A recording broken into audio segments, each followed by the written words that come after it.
The National Weather Association's Weather Analysis and Forecasting Committee is dedicated to advancing the science and practice of weather forecasting. By developing and promoting innovative techniques and tools, the committee helps to improve operational meteorology and supports the NWA's strategic goals. The WAF Committee leads several exciting initiatives, including the popular Research Operations Nexus meetup and the Masterclass, where experts and learners connect, collaborate, and inspire each other. Each year at the NWA annual meeting, the RON meetup brings together researchers, operational meteorologists, modelers, students, social scientists, and others from across the weather, water, and climate enterprise.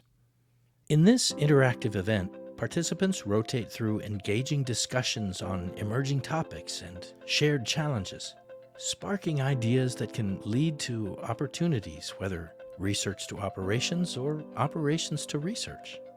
Recent sessions have explored probabilistic forecasting, supercells, tornadoes, and the role of artificial intelligence in meteorology.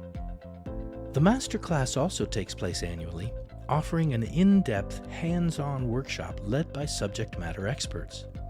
These sessions highlight new and evolving techniques in the field. Past topics have included flash flooding, severe weather, fire weather, and applications of machine learning tools. Through these initiatives, the WAF Committee empowers NWA members to pursue ongoing professional development, expand their skills, and build lasting connections. Together, we're shaping the future of weather science and working to ensure that every forecast reaches those who need it and inspires action that saves lives.